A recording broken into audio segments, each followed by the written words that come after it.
But I'm going to spend a tremendous amount of time on this. Time I think is well spent. And let me just say one thing. I want you to think this through with me, because you're the smartest of smart audiences. I want you to think this through with me. You have two justices on the Supreme Court appointed by Republicans, John Roberts and Barrett, Amy Coney Barrett. What they did to our constitutional system, to the federal judiciary, to the Supremacy Clause, which is a key clause in the Constitution. They spent a lot of time debating it. That language in the Constitution is actually the third iteration. I spent a lot of time studying this specific clause, which nobody else does. They've done grave damage to the Constitution. They've done grave damage to our entire system. You know, the reason they abandoned the Articles of Confederation and created this Constitution was because of the confusion, actually the anarchy, in who was in charge of what, who could hold what, who and responsible for what. The federal government, at that time just called the national government, it didn't have the ability to raise monies to build up a military, to pay off its debt. You had states that were taxing other states. You had a mess on your hands.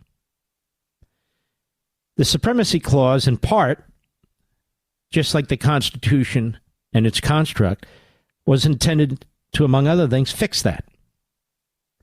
So when you have a state judge and a local prosecutor who decide that they are going to use federal law, they hide the fact, but it's clear as day, to get involved and interfere in a federal election for President of the United States. And even now, the appellate review is in the state of New York, when these are federal matters.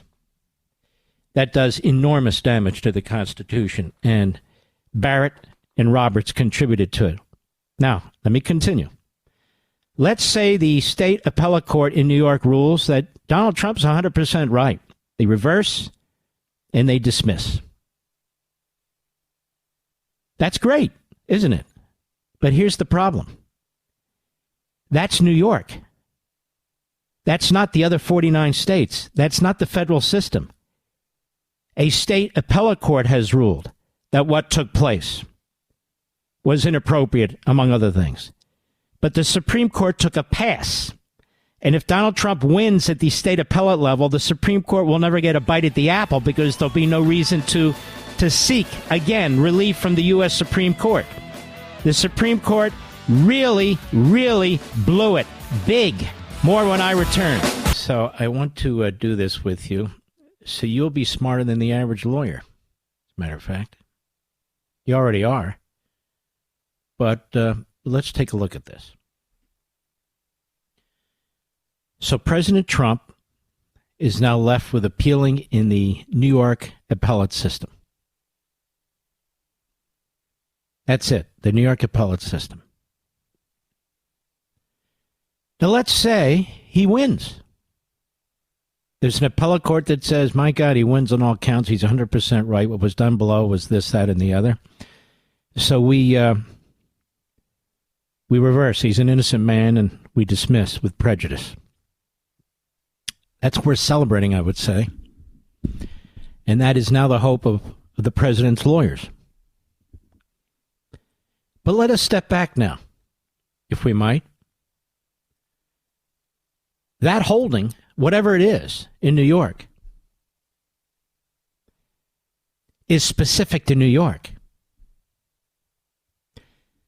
So let's say we have a DA in Chicago, or a DA in L.A., or DA in any Democrat stronghold, any corrupt city, along with another corrupt judge like Merchan. And they say, you know what? 4 years from now, whoever it is, J.D. Vance, DeSantis, whomever, you know what? And they bring charges, preposterous charges, just as they did with Trump. Even though the statute of limitations ran, they're misdemeanors, they make them, whatever. They come up with some concoction. Now, the defendant in that case, a presidential candidate, cannot say, but look how they ruled in New York. Doesn't apply to Illinois. Doesn't apply to California. Doesn't apply anywhere outside of New York.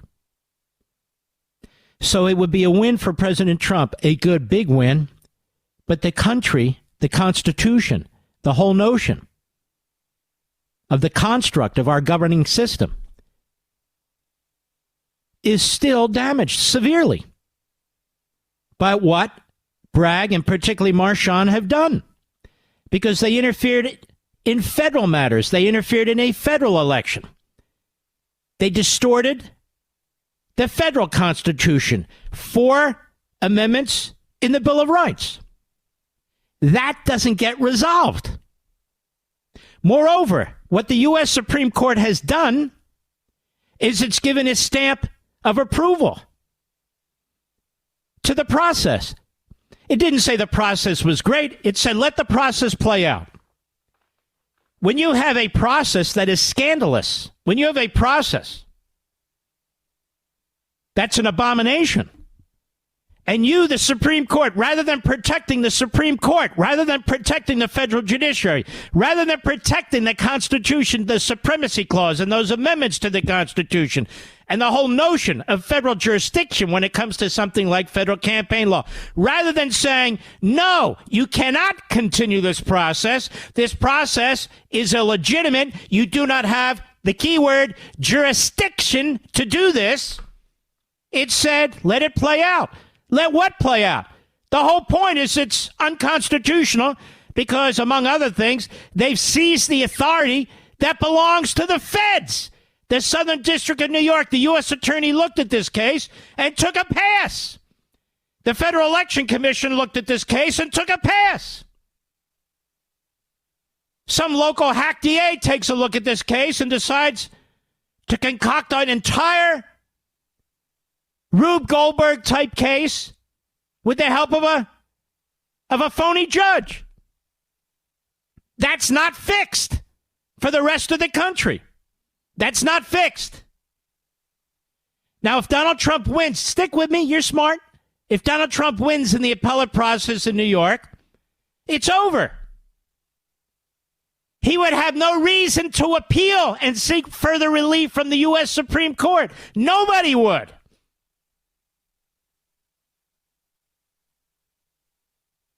So the court likely would never see it again until the next abuse. So it would not have, likely, an opportunity to fix it.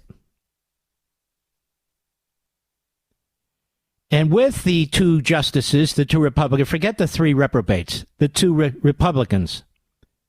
With those 2 Republicans that voted with the reprobates, which is shocking, disgusting,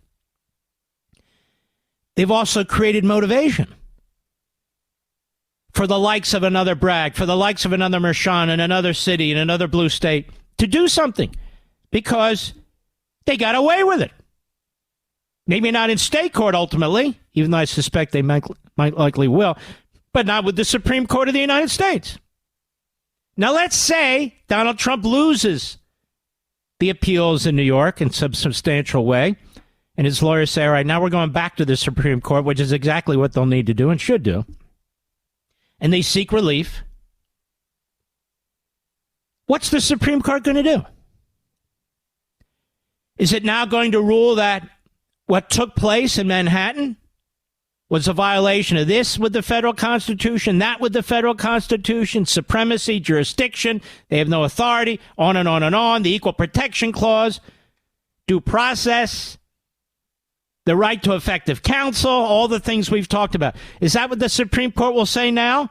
Well, if it does say that, good for them, but they just allowed the process to proceed. They allowed the process where all this is taking place. You don't need a fact finder, you just watch TV. They allowed the process where all this is taking place to continue to its final result. How insane is that? That's why you had 4 justices, really good originalist justices, who said, no, we need to take this case now. We need this case now. I don't know what they thought. I don't know what they debated. It's not in their order. Their order is 2 or 3 sentences long. They don't show us any ankle. We don't know. But I have to believe those justices like me, said, wait a minute, there's no jurisdiction here. That's the issue. Jurisdiction. That's the issue. All the rest of it's important, but it's not as important as the fact that nothing should have happened by this DA with this judge in that courtroom. Period.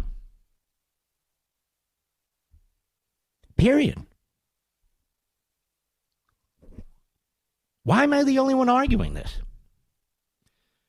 Now, Mark, you said they should go to the Supreme Court, and look what the Supreme Court did. Two things about that, and that's very important. Number one, you don't go to the Supreme Court of the United States where the relief you seek, even though you make the other arguments, but the primary, upfront, marquee relief you seek is to put off the sentencing so you can pursue the appeals in New York. Say what? Yeah, I agree. You seek the relief from the Supreme Court to throw the damn case out based on, among other things, jurisdictional grounds. And it is interesting that in their very small order, the majority, a couple of sentences, they never even referenced jurisdiction or the supremacy clause.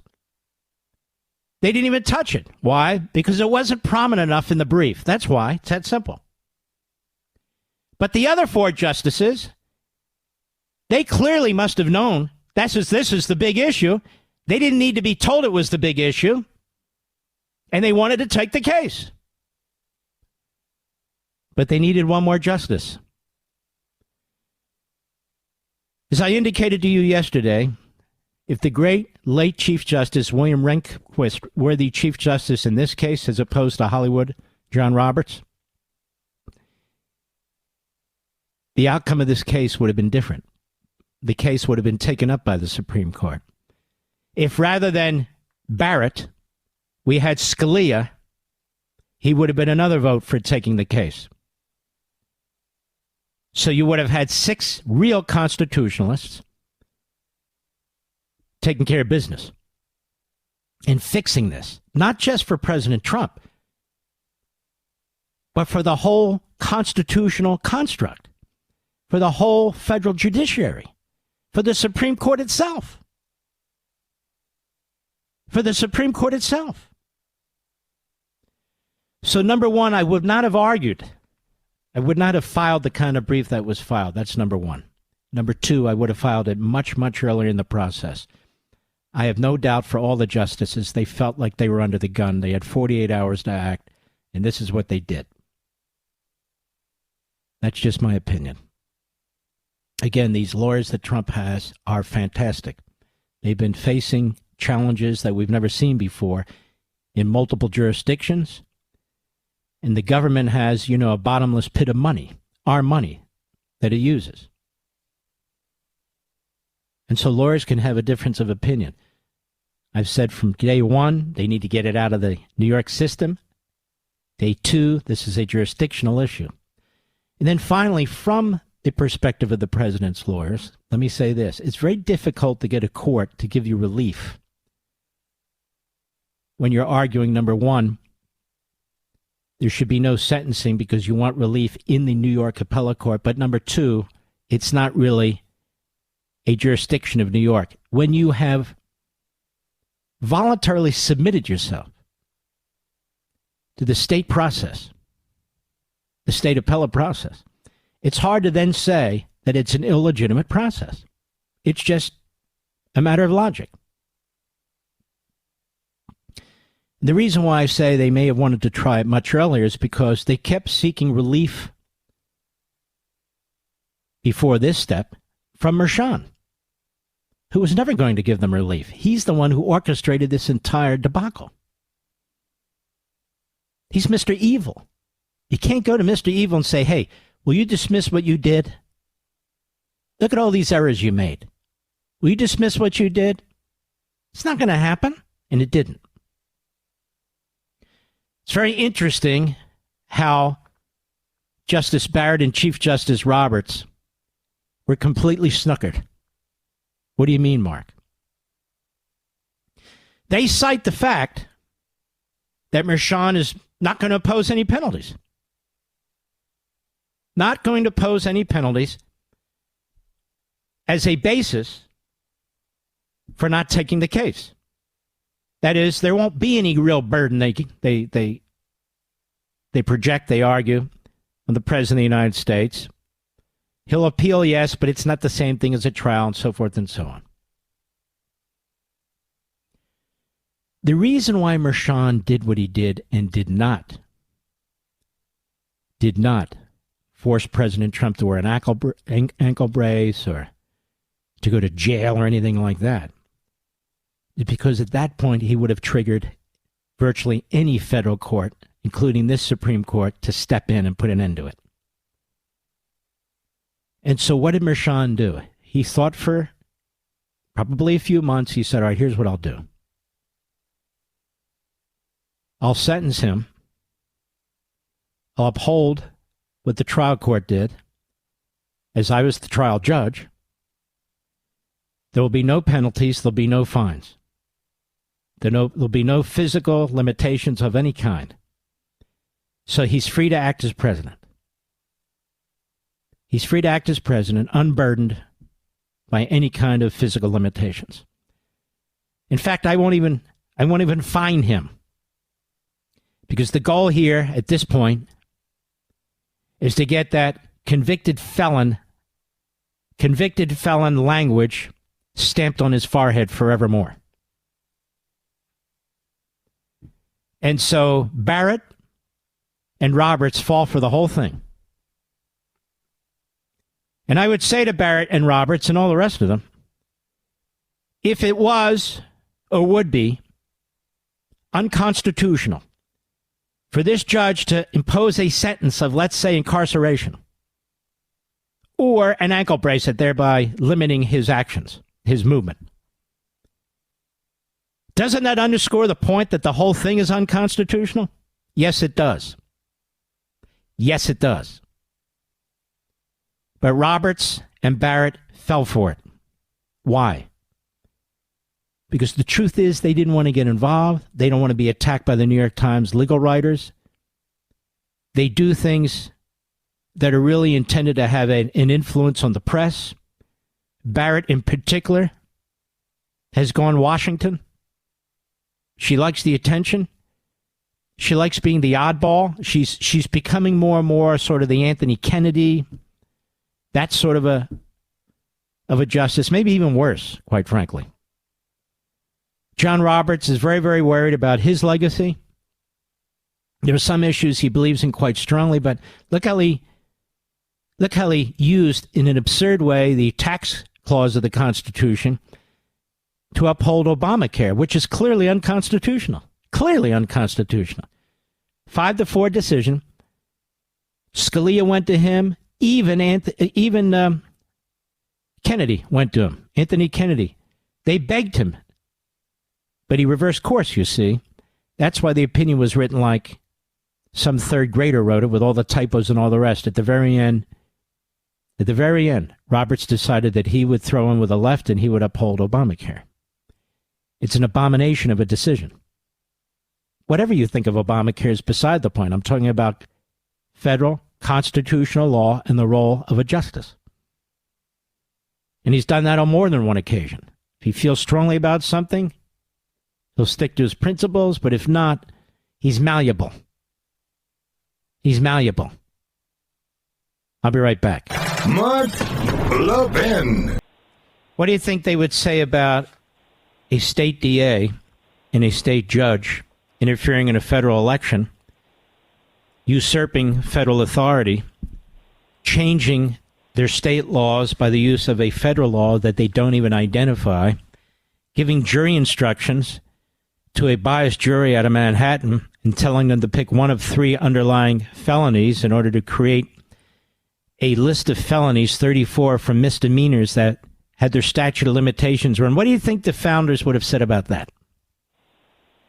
They would have said, this is absolute tyranny. Meanwhile, as you point out, Barrett and Roberts said, let the process go on. Let the process go on. What do you think about that, Tony? What kind of Supreme Court justices are we talking about here? Well, these are Supreme Court justices that are not looking to the Constitution for direction. They're looking for the other variables in the community. They're politically based, sir. Exactly. And they're afraid of the PR that they'll get from the compost and the slimes and the other dying media platforms. But, you know, this guy, Hollywood John Roberts, he's buddies with Thomas Friedman, at the radical left-wing Israel Netanyahu-hating columnist at the New York Slimes. Did you know that?